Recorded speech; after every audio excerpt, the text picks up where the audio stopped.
Bem-vindos a esse vídeo dos sistemas operativos, novamente no Standard I/O API de alto nível, desta vez para falarmos das funções de escrita, não é? Portanto, as escritas para uma stream são escritas de alto nível, portanto temos três operações distintas, basicamente, a possibilidade de escrever um caractere, a possibilidade de escrever uma string e a possibilidade de escrever um bloco de dados binários. Ora, a escrita de um caractere faz simplesmente através da função f.c, não tem muito a dizer essa função, ou seja, recebe aqui como primeiro parâmetro o caractere, e aqui é indicada a stream previamente aberta, como é óbvio, através do fopen. f.c vai então escrever o objeto c, portanto é um caso para uma senha de char, para a stream apontada por stream. Não é?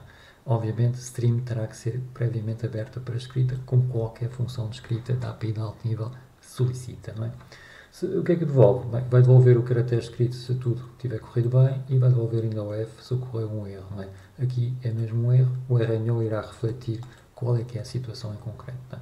Portanto, o uso aqui do f.c está simplesmente aqui, temos a querer escrever o caractere p para essa string que foi previamente aberta, e se for igual ainda ao f é porque aqui é uma situação de erro e nós vamos então ter a nossa aplicação a fazer o tratamento dessa mesma situação. Escrita de uma linha através do f.cs também é relativamente simples de perceber. Temos aqui a stream como segundo parâmetro e o primeiro parâmetro será aqui uma chara asterisco str. Já agora o cons que está aqui é para indicar que a zona de memória apontada por str não vai ser alterada com o f.s, não é? Vai apenas consumir, não é? Fazer leitura dessa zona de memória. Essa string será a string a ser escrita no tal fecheiro que está aqui indicado por stream, não é? Portanto, f.s escreve a string str to stream. str deve ser uma string terminada por /0, porque o f.s o que vai fazer é vai à procura do /0 para determinar o fim da string. Se não houver /0, ele vai continuar a andar pela memória, tem que encontrar um /0, o provavelmente vai dar origem a um segmentation fault. E stream novamente deve ser aberto para escrita. Portanto, a função também não tem muito que se diga, f.s, aqui um exemplo com uma string constante, e se for igual a e ou f, tal como nós já vimos anteriormente para a outra função, é porque houve aqui uma situação de erro que terá que ser reportada e a aplicação terá que tirar as consequências dessa situação de erro. Uma alternativa ao f.s é o nosso bem conhecido printf. Não é? O printf é muito poderoso, também é aqui indicado aqui o primeiro parâmetro a stream, portanto o fprintf vai escrever e permitir a escrita para stream, e depois tem aqui uma string de formatação, e recebe aqui os parâmetros. Portanto a função fprintf é em tudo similar à função printf, aliás é um caso geral da função printf. A única diferença será aqui a indicação de uma string. Não é? O printf, quando é usado, é basicamente uma chamada ao fprintf em que a stream é o stdout. Não é?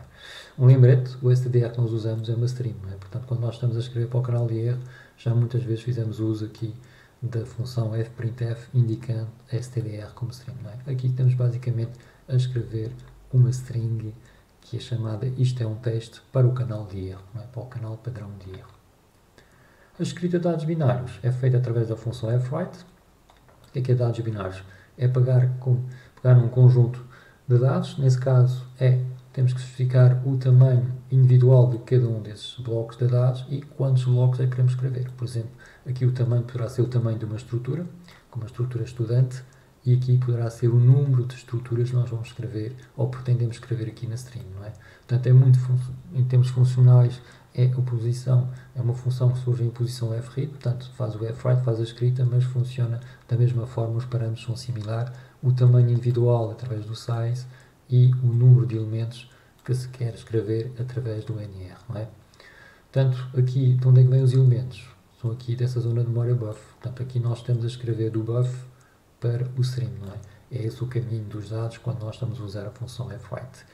Cada elemento vai ter size octetos, não é? E vamos escrever até NR elementos.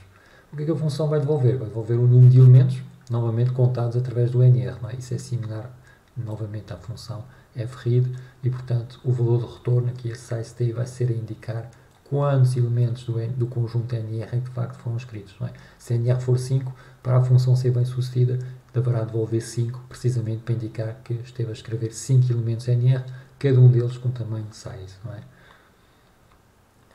Manipular dados binários, portanto, é algo importante, não é?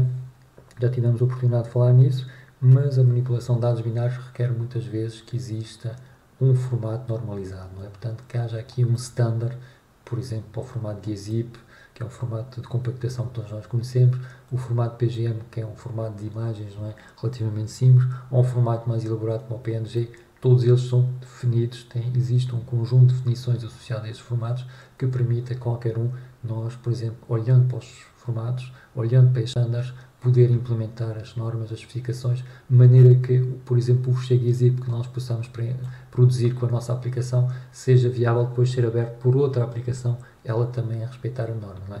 Os dados binários têm um conjunto vasto de elementos a ter em conta, por exemplo, um inteiro, quando eu uso um inteiro, estou, por exemplo, a gravar um conjunto de fecheiros ou um fecheiro com um conjunto de inteiros, não é? O que é um inteiro? Um inteiro pode ser um elemento com 32 bits, ou 64, ou 128, consoante a plataforma. Há problemas de alinhamento de memória, se a memória está alinhada ou não. Problemas de padding, se são colocados bytes para, de facto, conseguir o alinhamento da memória ou não. E também ordenação de bytes, NDNS, Big Endian, Little Endian.